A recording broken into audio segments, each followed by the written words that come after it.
Nate Diaz versus Mike Perry just went down, and let's be honest, this one turned into a full-service demolition job. This fight was scheduled for 5 rounds, even with no title on the line, because apparently normal violence was not enough for the first MVP card. They touched gloves, and immediately Mike Perry came out like someone had told him Nate Diaz owed him rent money. Perry charged forward, throwing front kicks to set up those big, heavy bombs. A massive left hand came flying through and clearly shook Diaz for a moment, but this is Nate Diaz we're talking about.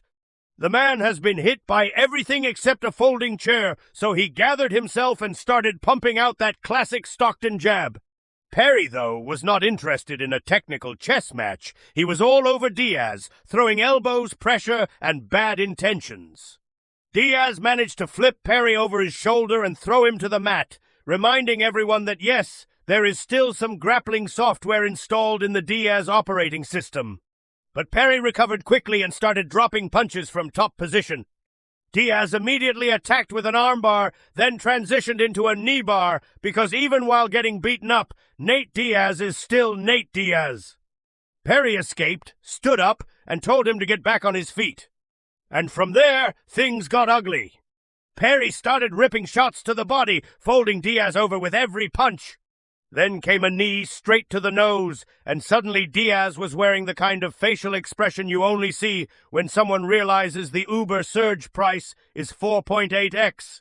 Perry kept attacking the ribs, and Diaz was getting knocked around like a human heavy bag, with excellent cardio and questionable concern for his own safety. A cut opened around Diaz's right eye, and with that classic Diaz paper skin, the blood started flowing fast. Both men were already slowing down before the first round was even over, but Perry kept marching forward. Diaz had his hands near his waist, trying to stay loose, trying to survive, trying to convince everyone this was still part of the plan. Then came round 2, and that was where Mike Perry really took over. He leapt in with Superman punches, swinging with full commitment, while Diaz tried to work behind the jab. Perry was loading up on huge uppercuts, throwing everything like he was trying to win a bonus, settle a grudge, and break a door off its hinges at the same time. Nate was tough, no question. The man is built like a zombie in board shorts, but Perry was breaking him down piece by piece. Then Perry grabbed Diaz and hurled him to the floor with pure rage. No elegance, no finesse, just full caveman physics.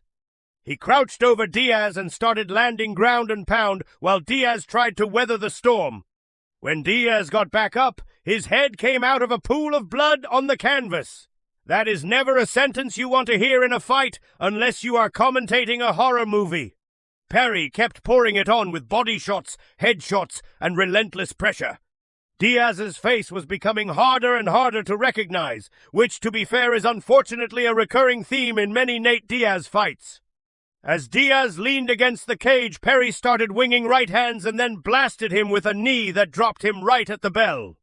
That was the moment everyone watching knew the doctors were going to have a serious conversation. And they did. Diaz was bleeding badly from cuts around his temple and head, with blood running into his eyes. The cage-side physician took one look and decided enough was enough. The fight was stopped at the end of round 2. Mike Perry wins by TKO via Dr. Stoppage. And for Perry, this is a massive moment, his first MMA win since beating Mickey Gall nearly 6 years ago. What a comeback performance! Brutal, chaotic, violent, and very Mike Perry. Diaz showed his trademark toughness, but tonight, Perry brought the storm and never let him breathe. What did you think of this brutal finish? Drop your thoughts in the comments, and don't forget to hit that like button.